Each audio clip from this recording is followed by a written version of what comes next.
വാർത്തയിലേക്ക് ഈജിയൻ കടലിൽ അതിവേഗം പടർന്നു പിടിക്കുന്ന സിൽവർ ചീക്ക് ടോട്ട് ഫിഷ് എന്ന അധിനിവേശ വിഷമത്സ്യങ്ങളെ പിടികൂടുന്നതിന് മത്സ്യത്തൊഴിലാളികൾക്ക് പ്രതിഫലം പ്രഖ്യാപിച്ചിരിക്കുകയാണ് ഗ്രീക്ക് സർക്കാർ. കടൽ ആവാസ വ്യവസ്ഥയ്ക്ക് വൻ നാശമുണ്ടാക്കുകയും കടിയേറ്റാൽ ഗുരുതര പരിക്കേൽപ്പിക്കുകയും ചെയ്യുന്ന ഈ മത്സ്യങ്ങൾ വലിയ ഭീഷണിയായി മാറിയിട്ടുണ്ട് മത്സ്യസമ്പത്തുകൾക്ക്. ഈ കടലിൽ കുളിക്കാൻ ഇറങ്ങുന്നവർക്ക് ഒപ്പം മത്സ്യബന്ധനത്തിന് പോകുന്നവർക്കൊക്കെ വലിയ തോതിലുള്ള ഭീഷണിയാണ് ഇത്. കിലോയ്ക്ക് ഇപ്പോൾ 585 രൂപ നൽകിയാണ് അധിനിവേശ മത്സ്യങ്ങളെ പിടിക്കാനായി മത്സ്യത്തൊഴിലാളികളെ സർക്കാർ നിയോഗിച്ചിരിക്കുന്നത്. അതിവേഗം പൊരുത്തപ്പെടാൻ പ്രതികൂല സാഹചര്യങ്ങളിൽ കഴിയുന്ന ഒരു ജലജീവിയാണ്, അതീവ ആക്രമണകാരിയാണ്. ശത്രുക്കളും ഇവയെ ആക്രമിക്കാറില്ല എന്നാണ് ഇപ്പോൾ റിസർച്ച് വിദഗ്ധർ പറയുന്നത്.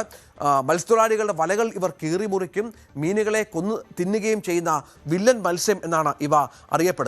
ഇവയുടെ മൂർച്ചയേറിയ പല്ലുകളും കൊക്കുകളുമൊക്കെ ഉണ്ട്. ഇതുകൊണ്ട് കടിയേറ്റാൽ ഗുരുതരമായ പരിക്ക് പറ്റും.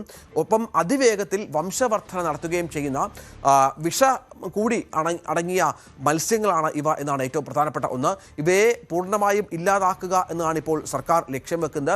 അതിനായാണ് മത്സ്യത്തൊഴിലാളികളെ ഉപയോഗപ്പെടുത്തിയിരിക്കുന്നത് എന്നാണ് ഏറ്റവും പ്രധാനപ്പെട്ട വിവരമായി പുറത്തു വരുന്നത്. ഏതായാലും മത്സ്യത്തൊഴിലാളികൾക്ക് വലിയ ഭീഷണിയായി മാറിയ ഈ മത്സ്യങ്ങളെ നിയന്ത്രിക്കാനാവും എന്നുള്ള പ്രതീക്ഷയിലാണ് സർക്കാർ ഉള്ളത്.